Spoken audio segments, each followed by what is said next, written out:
कही हुई बात बाबा साहब डॉक्टर अम्बेडकर ने 1956 में ये बात कही।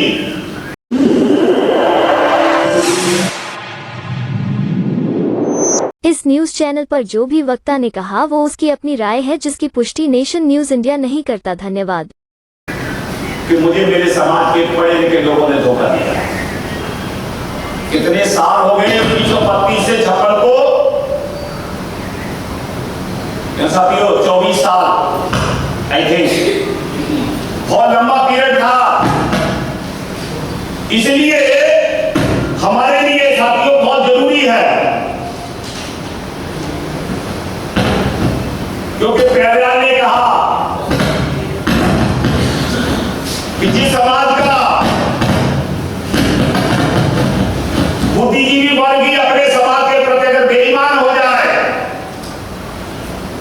लल्लई सिंह यादव ने कहा, प्यारेलाल लल्लई सिंह यादव ने कहा, जिस समाज का बुद्धिजीवी वर्ग ही अगर अपने समाज के प्रति बेईमान और भ्रष्ट हो जाए, उस समाज का सर्वनाश करने के लिए दुश्मनों की जरूरत नहीं है। 1932 को आज हम कहां पर बैठे, 2023 में, यानी 91 ईयर, 91 साल हो गए हैं। हमें आज उसका एनालाइज करने की जरूरत है कि क्या हमारे समाज के पढ़े लिखे लोग अपनी जिम्मेदारी को समझे हैं। अगर नहीं समझे हैं, क्योंकि बाबा साहब डॉक्टर अम्बेडकर ने 22 अक्टूबर 1944 को कहा था, एक क्योंकि ये पहले डिसाइड हो गया था कि देश आजाद हो जाएगा, उन्होंने कहा कि हमारे पास एक ऐसा शासक वर्ग है जो ऊंच नीच की असमानता में विश्वास करता है, जिसके लिए एक मनुष्य मनुष्य नहीं, वो अछूत है, वो शूद्र है, और जिसकी नजर में सिर्फ एक निश्चित वर्ग ही शिक्षा का अधिकार रखता है। उसके लिए एक निश्चित वर्ग ही उसको एजुकेशन का राइट है। यदि राष्ट्रीय सरकार का गठन इस तरह से किया जाता है कि शासन सत्ता इसी वर्ग के हाथों में चली जाती है, तो आप सोच सकते हैं सरकार कैसी हो। अभी हम यहाँ पर उस 1944 की बात कही हुई यहाँ देखते हैं। बाबा साहब डॉक्टर अम्बेडकर ने आगाह किया था कि एक शासक वर्ग है हमारे बीच में, जो इस देश को मनुष्य मनुष्य नहीं बराबर मानता, वो मनुस्मृति के हिसाब से, वर्ण व्यवस्था के हिसाब से आकलन करता है, और शासन सत्ता उसके हाथों में आ जाती है। तो फिर हम सोच सकते हैं कि उससे हमारा क्या भला होने वाला है। लेकिन हम 75 साल से देख रहे हैं कि इस देश में जो शासन सत्ता है वो शासक वर्ग के पास है, शासक वर्ग के पास है, जो गवर्निंग क्लास रही है उसके पास है, और उसकी मानसिकता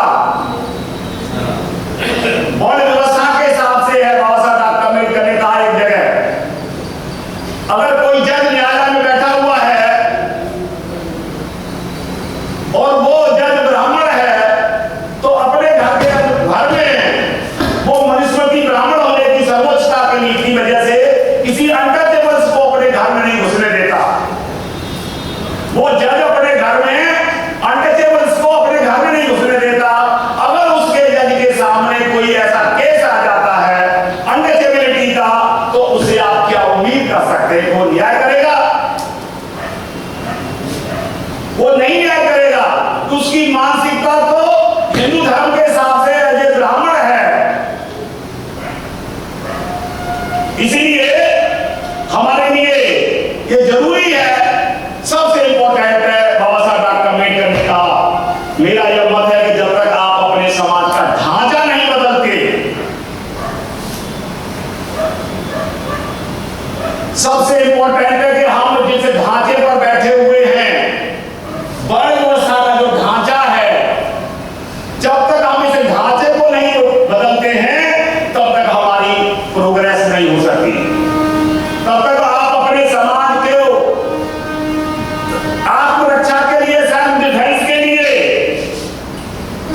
तब तक आप अपने समाज को यूनाइट नहीं कर सकते। सबसे बड़ी इंपॉर्टेंट हमारे सामने बाबा साहब डॉक्टर अम्बेडकर ने कहा कि जब तक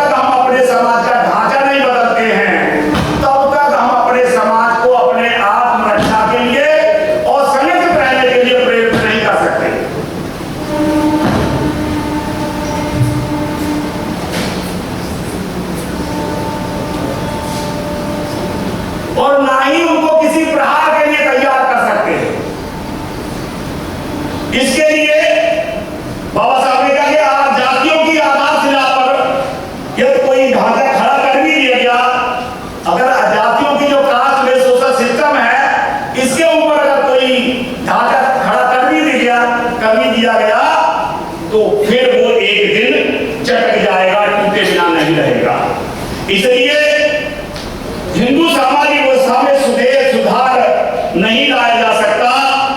और इसका यही है कि कास्ट में सोशल सिस्टम बदलना कोई फिजिकल बॉडी नहीं है, ये भावना है, किसी की धारणा है,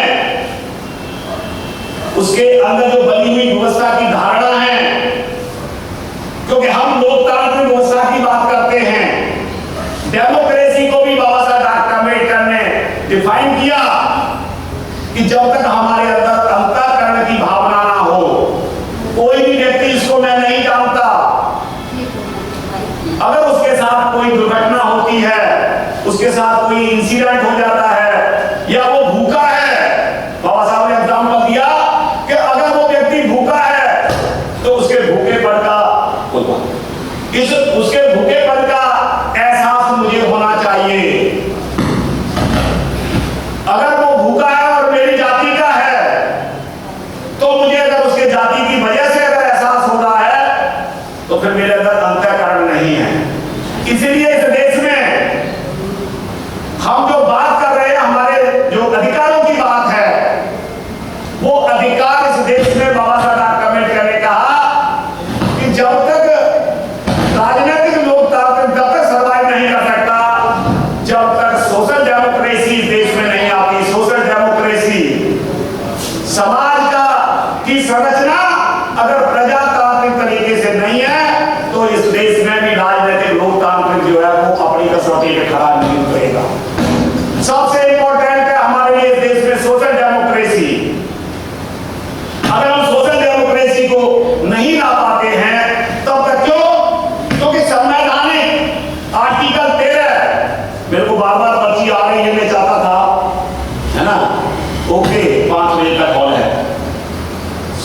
आर्टिकल 13 बाबा साहब डॉक्टर अम्बेडकर संविधान में फंडामेंटल राइट दिए, बहुत सारे एट्रोसिटी का लिस्ट में कानून बनाए। क्यों बनाए? Directive principle of state policy में हमारे लिए बहुत सारे प्रोविजंस स्टेट गवर्नमेंट की तरफ से किए हैं। पढ़ने का है, कार्य का है, काम करने का है, मजदूरी मिलने का है, चाइल्ड लेबर का है, सारे दिए हैं। क्योंकि आर्टिकल 13 क्या कहता है कि इस देश में जब संविधान लागू हुआ, बाबा साहब ने लिखा कि संविधान के लागू होने से पहले जो भी मान्यताएं थी, रूढ़ियां थी, प्रथा थी, कानून थे, अधिसूचनाएं थी, आदेश थे, वो सारे के सारे संविधान के लागू होते ही जो हमारे फंडामेंटल राइट्स को मिनिमाइज करते हैं, वो सारे के सारे कानून संविधान के लागू होते ही नरेटिफाइड हो जाते हैं। संवैधानिक तरीके से वो बंद हो गए सारे के सारे। हमारे साथ कोई भी जाति के आधार पर किसी तरह का कोई डिस्क्रिमिनेशन नहीं होना चाहिए, रंग के आधार पर नहीं होना चाहिए, महिला जेंट्स मेल फीमेल के आधार पर नहीं होना चाहिए, जाति धर्म के आधार पर, लेकिन खुलेआम हो रहा है। क्योंकि कानून की रक्षा, अधिकारों की रक्षा कानून नहीं, सामाजिक चेतना करती है। कानून एक व्यक्ति के लिए होता है, अगर पूरा का पूरा समाज उस कानून का वायलेशन के लिए कर जाए तो कोई कानून नहीं है। इस देश में फंडामेंटल राइट्स जिन लोगों के लिए बने हैं उनको पता ही नहीं हमारे राइट्स क्या है, तो उनकी आस्था आज भी इस देश में असमानता की बनी व्यवस्था बड़ी व्यवस्था में है। इसलिए संवैधानिक कानून हमें समानता के मिलने के बावजूद भी हमारे फंडामेंटल राइट्स अमल में नहीं है। बनाए हुए संवैधानिक भारत इस देश में अमल में नहीं है। 14 अगस्त को देश गुलाम था, 15 अगस्त को देश आजाद हो गया। जैसे हम मानसिकता लेकर के सोए थे वैसी मानसिकता लेकर के जग गए। 15 अगस्त को भी हमें कोई फर्क नहीं पड़ा, हमारी सोच नहीं बदली। सोच इसलिए नहीं बदली कि बाबा साहब डॉक्टर अम्बेडकर ने जो जिम्मेदारी लगाई थी कि पढ़े लिखे लोग समझेंगे, शिक्षित होंगे और एक दिन खतरा हो जाएंगे, देश का ढांचा बदलेंगे साथियों। इसलिए इस देश में जब तक इस देश में वर्ण व्यवस्था है तब तक क्यों हम लोकतंत्र की बात करते हैं। मैं 1 मिनट में खत्म करूंगा अपनी बात को। जब हम लोकतंत्र की बात करते हैं, पार्लियामेंट्री डेमोक्रेसी की, जो एमपी चुनकर के जाता है वो तब तक एक पॉलिटिकल डेमोक्रेसी के अंदर आता है, जिसको हम विधायक कहते हैं, लेजिस्लेचर के अंदर आता है।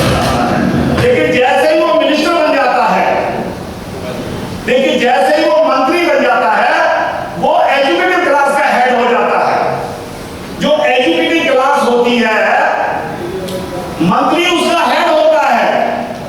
हमारे आईएएस को भी मंत्री की बात माननी पड़ती है, वो उसका हेड है। हमारे लोग सोचते हैं मंत्री हमारा बन जाएगा, नहीं, कुछ नहीं होने वाला। उधर एजुकेटेड क्लास का जो हेड है वो मिनिस्टर है, इसलिए हम एजुकेटेड क्लास को भी कंट्रोल करता है पॉलिटिकल एरिया के हिसाब से। अभी तीसरा भी जो महिला आरक्षण की बात थी साथियों, अभी महिलाओं को आरक्षण मिला। अभी आपने पार्लियामेंट में पास देखा, दोनों सदनों से, राष्ट्रपति से भी हो गया। ये छलावा है, वो पॉलिटिकल रिजर्वेशन दे रहे हैं महिलाओं को। आज SC ST के जो मेंबर पार्लियामेंट चुन करके जा रहे हैं, MLA चुन के जा रहे हैं, वो अपने मुंह के ऊपर पट्टी बांध कर बैठे होते। 15 अक्टूबर 1956 को बाबा साहब ने नागपुर में कहा था, राजनीतिक आरक्षण को लेकर के हमारे समाज के जो रिजर्व सीट पर जाने वाले विधानसभाओं में MLA या पार्लियामेंट में MP चुन करके जाते हैं, अपने मुंह पर पट्टी बांध करके जाते हैं। अगर हमारे समाज की महिलाएं भी जाने लगेंगी तो उनका रोल भी हमारे वही होगा जो हमारे रिजर्व सीट से मेल चुन करके जा रहे हैं। अगर OBC को भी आरक्षण मिल जाता तो उनका रोल भी वही होगा जो SC ST कम्युनिटी के मेल का है। एक पालतू कुत्ते का होगा, एक पालतू जानवर का होगा जो अपने पार्टी के लिए वफादार होगा, समाज के लिए नहीं होगा। इसलिए अगर महिलाओं को आरक्षण देना ही है तो एजुकेशन में दीजिए, एजुकेटेड नौकरियों में दीजिए, जहां से उनके अंदर एजुकेट होंगे तो अपने राइट्स के बारे में समझेंगे। पॉलिटिकल जो हमारा जो आरक्षण है महिलाओं के लिए भी बहुत बड़ा धोखा है। इन्हीं शब्दों के साथ मैं अपनी बात को समाप्त करता हूं। सभी साथियों ने मेरी बात को ध्यानपूर्वक सुना और विशेषकर जो इंसाफ के हमारी बॉडी है उसका धन्यवाद करता हूं, उन्होंने मुझे समय दिया है। साथियों, जय भीम, जय भारत, थैंक यू साथियों। धन्यवाद साहब, बहुत बहुत। आदर्श सिंह जी ने पूरा मनुस्मृति